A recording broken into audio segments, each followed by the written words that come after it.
how does a business go about identifying opportunities in the market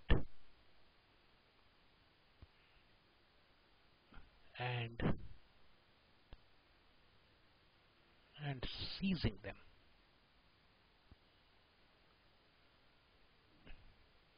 Now this is somewhere, this is an area where some businesses have thrived, as we have seen, GE stating at times that we have to be in the top 3 in any business. If we are not, then we exit. If we aren't there, then we exit that business. And by exiting, what it means is that therefore they deploy resources more productively towards those businesses which are in top 3 or new businesses. So the important thing is new business or new markets, same business in the new markets. So the important thing is that how does someone go about identifying an opportunity? That's the first thing. So identification of opportunity and seizing an opportunity, I will look at it as 2 different topics here. 2 different aspects to the same thing, because if you identify and if you can't seize the opportunity, then the opportunity goes to someone else. Let me take 3 or 4 examples. Let's look at Toyota. So what happened when Toyota was starting is that they went and visited the plants of Ford and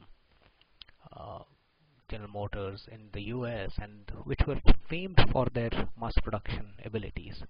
And what the Toyota engineers saw, that there was a lot of muda, means a lot of waste in the production practices, and from there Toyota saw that they can therefore have competitive superiority through manufacturing excellence.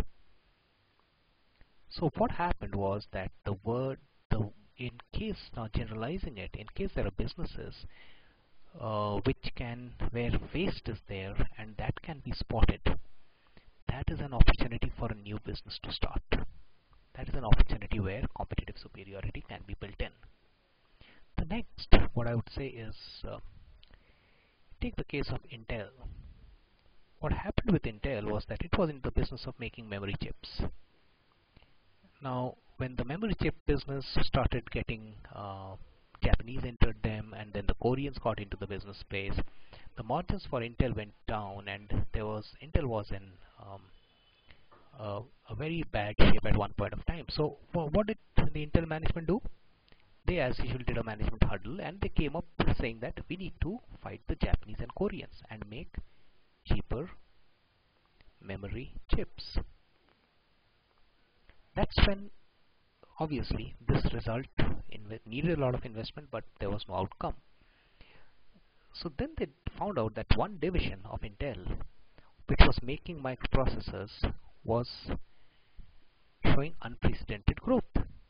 And when that was evaluated well, and that business opportunity was seen, was measured and seen, and the PC growth and the PC revolution was happening, which was driving this particular thing, Intel managers or the leadership of Intel started looking at the ways in which they can exit from the memory chip business and get into microprocessor business.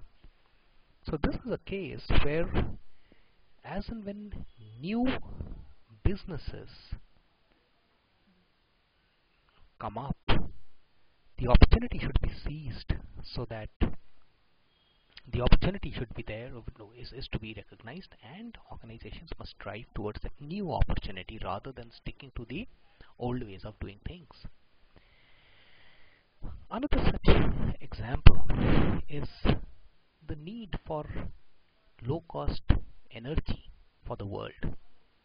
So you see so much of work being done on low-cost and renewable energy. So because of the high cost of the existing energy options, the new need has come in, and this need, like globally, is driving so much research into renewable energy and low-cost energy. And the fourth way in which one can spot opportunities is to look at evolution. Evolution is largely technology driven, but anything how can it come closer to humans? So how do you make an iPad or an iTouch or use some other sensing like smell or you can make it laugh or something? So as and when you get the opportunity here is known as evolution. So there are four ways in which you can spot opportunities. One is waste reduction. Second is spotting of new business which is coming up and therefore aligning yourself with that new business, being able to gauge the potential and move. Third is a need in the marketplace which is unfulfilled or which is a new need which has come up. And the fourth is moving in the direction of evolution. Now remember, all of these four are a continuous process. It's not that waste is there and you eliminate waste and it's over. No, there can be new approaches to doing the same thing again and again. So therefore, while you look at waste, new business, the need which is unfulfilled, and evolution as the four ways to identify new business opportunity, remember that these are also constantly evolving themselves. Now, having identified the opportunity, the important thing is to seize it. Now, seizing opportunity would mean that you need to dedicate the adequate amount of energy, resources, both financial and manpower, and drive that through a vision and strategy. What happens in most of the organizations is that since the new opportunity is small in size, there is a tendency to ignore it because the existing business is large in size. Same thing what happened in Intel.